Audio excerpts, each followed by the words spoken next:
Hey, happy day, Sharon Horne-Ellstrom here. Day 551 of What's She Up To Now. Documenting the journey from the offline corporate brick and mortar world of real businesses to the online world of business. A couple of years ago, I had the opportunity to shut down and actually disseminate, as part of my divorce, all of my brick and mortar real life world businesses.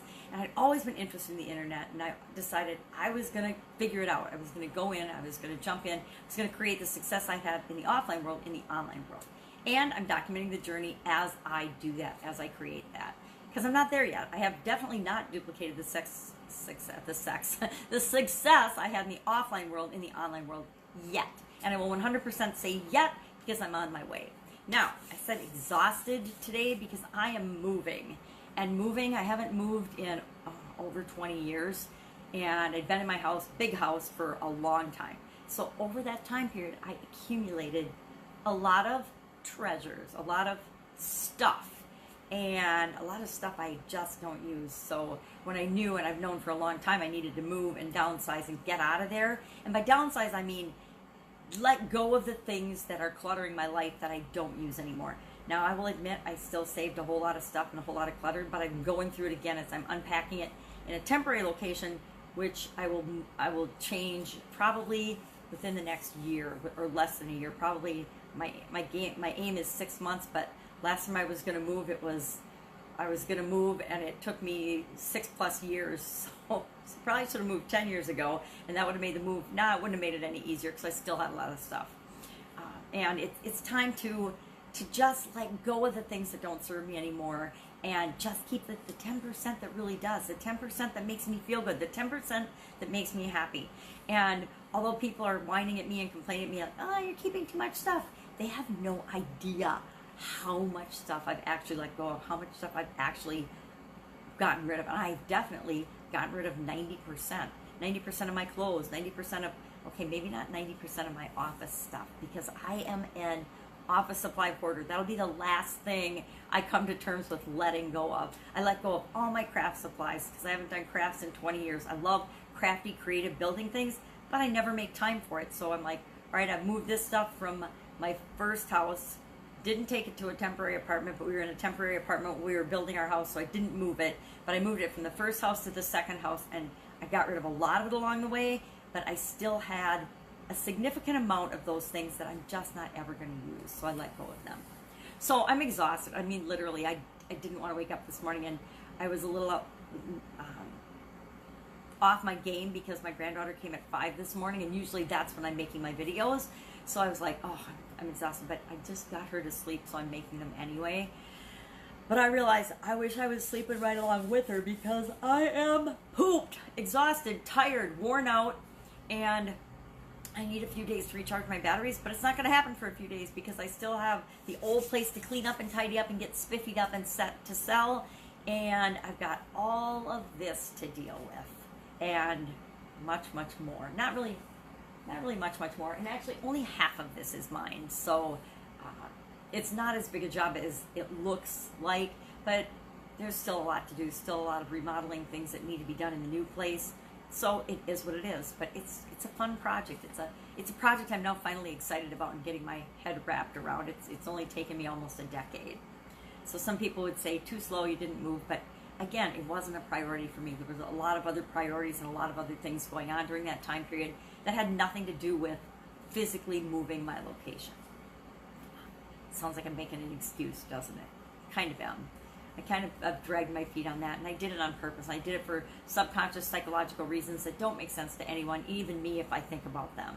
So I can't justify them. It just is what it is. We all do things when the time is right for us. We all make changes and moves when the time is right for us. Other people can harass us and badger us and manipulate us and try to get us to do things, but the truth is we only ever do what we're going to do when we're ready to do it.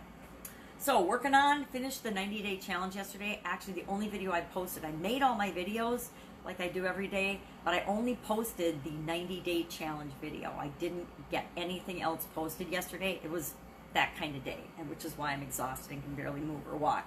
And today's gonna be another day just like it. So I'm yawning, but I'm creating my content. I'd like to get some of it posted this morning, but there's no Wi-Fi.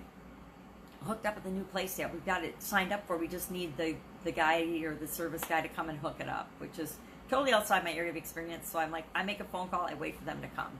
So we're waiting for them to arrive, and I will probably post my videos when I head over to the other house to do some stuff. But I'm watching my 4-year-old granddaughter, and then when my son comes, I can do all that. I can get a little more help and support. Other stuff going on, family stuff, but it's not my drama, but there's lots of stuff going on. So, what are you working on? What have you got going? I am looking to do another challenge. I would love to know what kind of a challenge you're facing, or what kind of a challenge you would like me to create that you would go through, that would be fun for you, that would be beneficial, not just fun for you, but that would actually get you a result that you want. I like doing challenges, but every challenge I do is because I also want a result in my life. I want to create something in my life. And finishing off the 90-day challenge was all about me learning more about YouTube and live video on YouTube. I've been doing live video for a couple of years now on Facebook Live.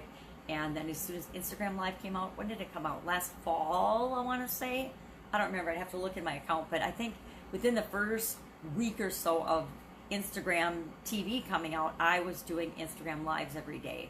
So now YouTube, which is an amazingly incredible, powerful search engine, I hadn't really touched. I hadn't done anything on it. So part of Heather Ann Havenwood, the sexy boss, and I wanting to do a YouTube live challenge was to help people become influencers.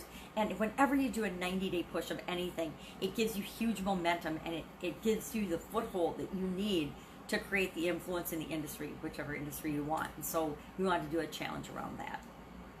So yesterday was the last day, but today I'm going to do a bonus day because I hate ending challenges, and I always have to add a bonus day. I can't not do one. So today we'll talk about what's next. What do you do next? Now that you've done this 90-day challenge, this 90-day push, what do you do next? There's a lot of options. Do you take time off and coast a little while? Do you build on the momentum? Do you repurpose that content? Do you go back and clean it up and spiffy it up and then re-put it out again at that same, kind of content? All kinds of things you can do with it. So today we're going to talk about what's next on day 91 of the 90-day challenge. And I'm going to work on moving and doing all the things I need to do with that. I've got, a couple coaching students I need to take care of, and they just box for me, and no matter where I am, what I'm doing, including moving, unpacking boxes, my hair all over the place, it doesn't matter because they can't see me. They're just talking to me. We can walkie-talkie and talk back and forth, and they can get their needs met. And if we need to, we hop on Facebook, we hop online, and we take care of that too. Whatever they need, we make sure we get it done. So if you need help with anything, feel free to direct message me or contact me. Reach out, Sharon Horne-Ellstrom, or Pajama Grandma, Gramma, and I would be more than happy to help you or set you in the right direction to whatever the next thing is that you need. There's nothing more frustrating than trying to be building and building and building a business, and you come up against a roadblock and you think it's the end of the world and it's going to stop you. And that is actually the riskiest time when you're in your business, when you're doing something new, is when you hit that roadblock, because you're 10 times more likely to quit when you hit a roadblock. But if you talk to somebody or ask somebody a question, a lot of times to get over that roadblock, over that hurdle, all it takes is asking someone one simple question, and they're like, yeah, no, that doesn't work that way, do this, and boom, it's done, and you're over that hurdle, and you're running, you're off to the races again, and you can win the race by just knowing that everything is just a little speed bump. It isn't a big mountain to climb, it's a little speed bump, and there's going to be speed bumps all along the way, and if you just reach out and ask the question, chances are getting over that hurdle, getting over that speed bump is way easier than you're building up in your mind or that you think is even possible. So that's it. Go out and make it an awesome day. If I can help you in any way, hit me up. Otherwise, I will, of course, be with you tomorrow. Take care. Bye.